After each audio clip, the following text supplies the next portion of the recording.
آج بات ہوگی اس تاریخی ہجرت کی، ہجرت مدینہ کی۔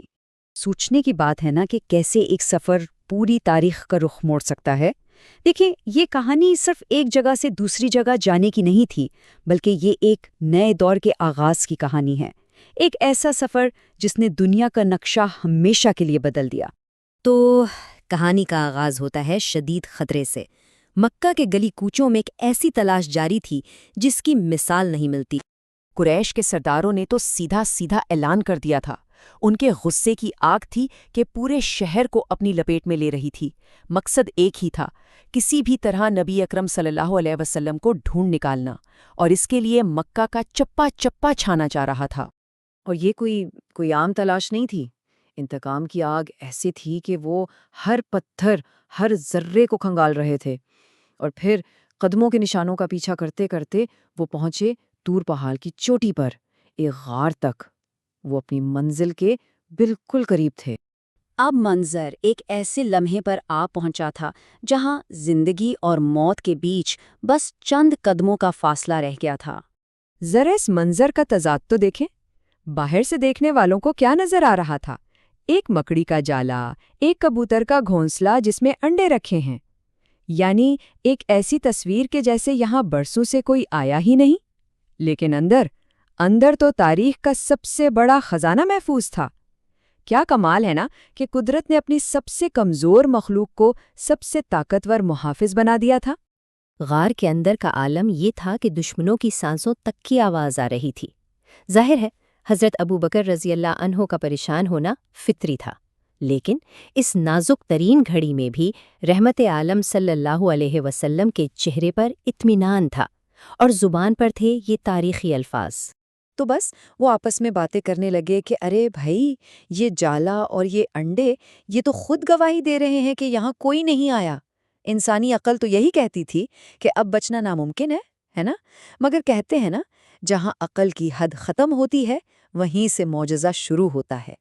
اللہ نے ان کی آنکھوں پر ایسا پردہ ڈالا کہ وہ ناکام و نامراد واپس لوٹ گئے، اور یہی وہ لمحہ تھا جس نے آنے والی نسلوں کے ایمان کو پکا کر دیا کہ اللہ کی مدد اسباب کی محتاج نہیں ہوتی۔ تو غار میں پناہ والا مرحلہ تو خیر سے گزرا، لیکن کہانی یہاں ختم نہیں ہوئی، بلکہ اب ایک نیا اور شاید پہلے سے بھی بڑا خطرہ سامنے آنے والا تھا۔ ایک خطرناک سفر اور ایک بہت بہت بڑا انعام۔ 3 دن گزرے۔ جب مکہ میں تلاش کی شدت کچھ کم پڑی، تب اس مبارک سفر کا آغاز ہوا، اور راستہ کوئی عام شاہراہ نہیں تھی، بلکہ وہ دشوار گزار انجان راستے چنے گئے جہاں دشمن کا گمان بھی نہ جا سکے۔ مکہ میں اپنی ناکامی کے بعد قریش کے سرداروں نے اپنا آخری پتہ کھیلا۔ انہوں نے نبی اکرم صلی اللہ علیہ وسلم کے سر پر ایک بہت بڑا انعام رکھ دیا، 100 سرخ اونٹ۔ اب یہ سمجھ لیں کہ اس دور میں یہ اتنی بڑی رقم تھی کہ کسی کی بھی قسمت بدل سکتی تھی، ایک پوری زندگی کی کمائی سے بھی زیادہ۔ اور یہ خبر تو جنگل کی آگ کی طرح پھیلی۔ صحرا کا ہر قبیلہ، ہر شکاری، ہر وہ شخص جو تلوار چلانا جانتا تھا یا قدموں کے نشان پہچان سکتا تھا، وہ اس انعام کے پیچھے دوڑ پڑا۔ یوں سمجھ لیں کہ اب پورا صحرا ہی ایک دشمن بن چکا تھا۔ لیکن یہ سفر صرف خطرات کا ہی نہیں تھا، یہ غیر معمولی واقعات اور ایسے معجزات کا بھی سفر تھا جنہوں نے دیکھنے والوں کے ایمان کو اور بھی مضبوط کر دیا۔ سفر چلتا رہا اور قافلہ ایک خیمے کے پاس رکا۔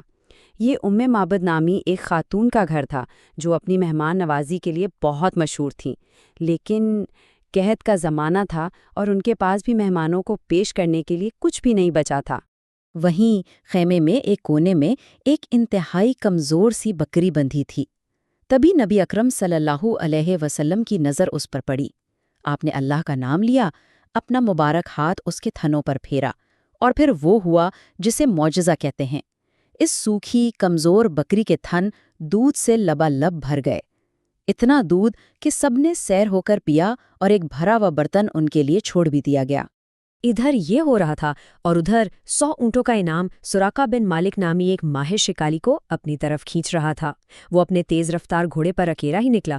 اسے پورا یقین تھا کہ یہ شکار اس کے ہاتھ سے نہیں بچے گا۔ وہ قریب پہنچا ہی تھا کہ قدرت نے پہلا اشارہ دیا۔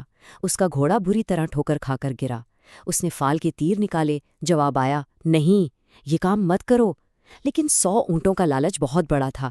اس نے اشارے کو نظر انداز کیا اور دوبارہ گھوڑا دوڑایا، لیکن اس بار جو ہوا وہ ناقابل یقین تھا۔ اس کے گھوڑے کے پاؤں ٹھوس پتھریلی زمین میں دھنس گئے۔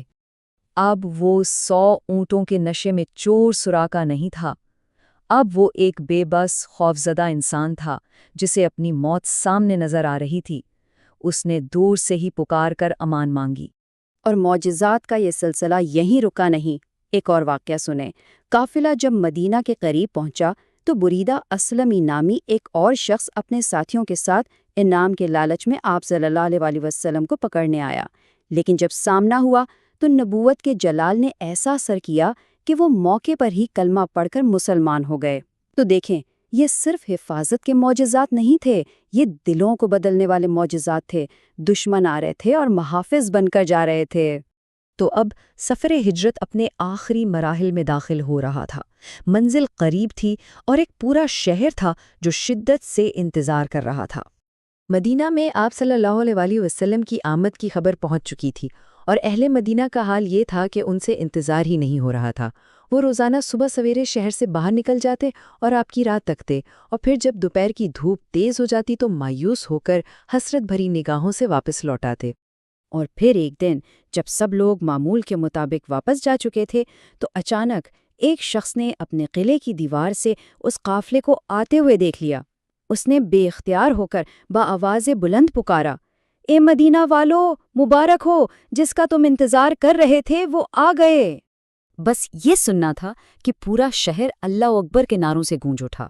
بچے، بوڑھے، جوان، عورتیں سب اپنے گھروں سے استقبال کے لیے دوڑ پڑے۔ خوشی کا جشن کا ایک ایسا منظر تھا جسے تاریخ نے ہمیشہ کے لیے اپنے سینے میں محفوظ کر لیا۔ ہر کوئی چاہتا تھا کہ آپ صلی اللہ علیہ وسلم ان کے مہمان بنے، لیکن جب آپ سے پوچھا گیا کہ آپ کہاں ٹھہریں گے تو آپ نے فرمایا، میری اونٹنی کو چھوڑ دو، یہ اللہ کے حکم کی پابند ہے، یہ جہاں بیٹھے گی وہی میری منزل ہوگی۔ تو اب سب کی نظریں اس اونٹنی پر تھیں۔ سوال یہ تھا کہ ہزاروں منتظر نگاہوں کے سامنے یہ اونٹنی کہاں جا کر رکے گی، اور یہیں سے شروع ہوتا ہے اس کہانی کا اگلا باب۔